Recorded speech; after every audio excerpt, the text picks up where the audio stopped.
Hello, नमस्कार सखींनो. उज्ज्वलाच kitchen कट्ट्यामध्ये आपल्या सर्वांचं मनापासून स्वागत. हे बघा, आज आपण हा पदार्थ बनवणार आहोत. तर पहा, आपण कच्च्या केळाची भाजी करणार आहोत. त्याची आपण अशी साल काढून घेणार आहे. पहिले दोन्ही साईडचं मी कट करून घेतलेलं आहे.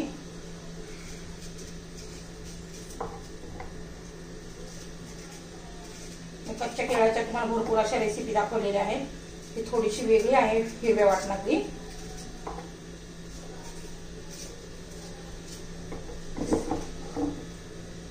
तिन्ही केळाची मी अशी साल काढून घेते.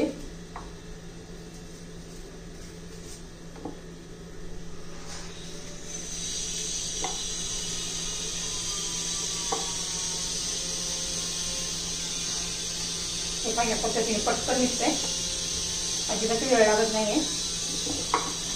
आपण केळाची मी साल काढून घेते आता. हे पहा, साल काढून झालेली आहे. एका केळाचे 3 पीस करायचे. जरासे आपण लांबट काप काढणार आहोत. असे पातळ पातळ काप करायचे म्हणजे पटकन शिजतात.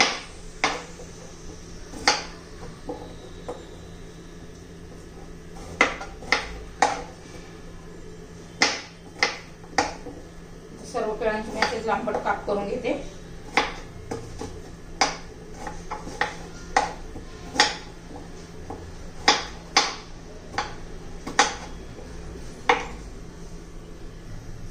तर हे पहा, केळाचे आपले लांब लांब असे काप करून झालेले आहेत.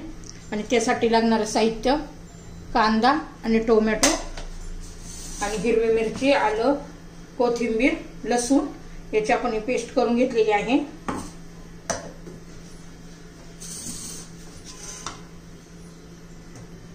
तर हे पहा, आपण कढई गरम करण्यासाठी ठेवलेली आहे. त्यात तेल पण घातलेलं आहे. तेलात आपण गरम होऊ देऊया.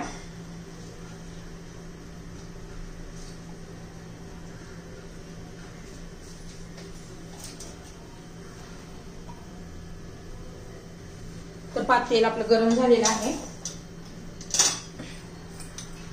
त्यात मोहरी घालायची आणि छान अशी तडतडून द्यायची आहे आपल्याला.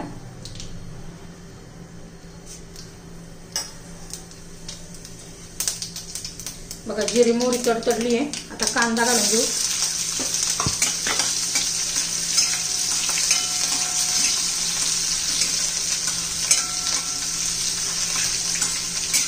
छान ट्रान्सपरंट होऊन द्यायचं आहे. तर हे पहा, आपला कांदा झालेला आहे.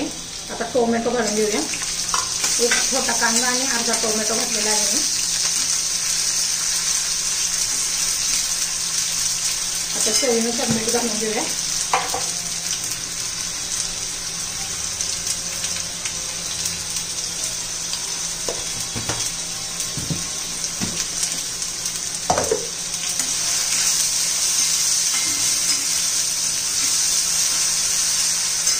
मग आपला टोमॅटो पण बारीक झालेला आहे.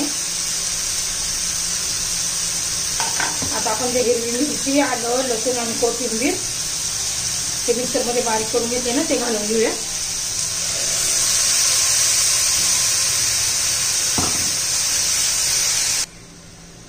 तर हे पहा, चांगलं तेल सुटलेलं आहे. 3-4 मिनिटं झालेले आहे. छान असं तेल सुटलेलं आहे. आता आपण हे कच्च्या केळीचे काप घालून घेणार आहोत.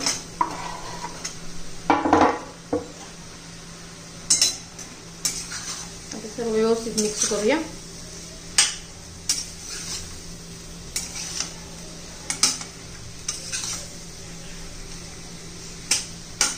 चांगलं तेलामध्ये परतून घ्यायचे हे केळाचे काप 2-3 मिनिट, म्हणजे छान अशी टेस्ट येते.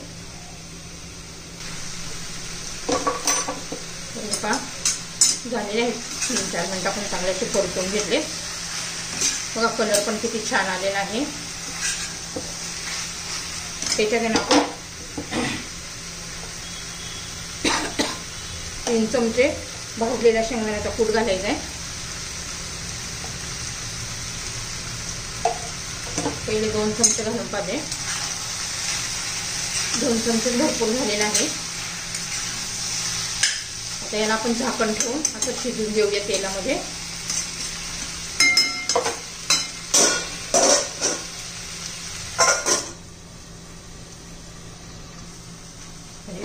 मधून हलवून घ्यायचंय.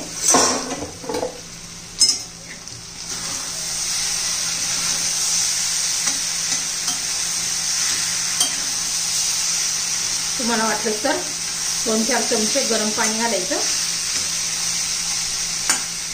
पुन्हा झाकण ठेवून देऊ. तर पहा आपण झाकण काढून पाहूया. तर पहा छान अशी आपली भाजी झालेली आहे. केळं माझी जरा 3-4 दिवसाची झाली होती, त्यामुळे मी थोडंसं असं कपभर पाणी घातलेलं. ताजी केळं असले ना तर अजिबात पाणी घालायची पण गरज पडत नाहीये. एकदम फ्रेश अशी केळं असली तर छान अशी आपली ही झणझणीत अशी हिरव्या वाटणातील कच्च्या केळाची भाजी तयार झालेली आहे. तुम्हाला जर ही रेसिपी आवडली तर लाईक, शेअर आणि सबस्क्राईब नक्की करा, म्हणजे तुम्हाला रोजचे नवनवीन रेसिपीचे व्हिडिओ पाहायला मिळतील. तर आपली ही कच्च्या केळाची हिरव्या वाटणातील रेसिपी तयार झालेली आहे. भाकरीबरोबर, ज्वारीच्या बाजरीच्या भाकरीबरोबर खूप छान लागते. तुम्ही नक्की एकदा ट्राय करा आणि तुम्हाला आवडली का नाही ते मला नक्की सांगा.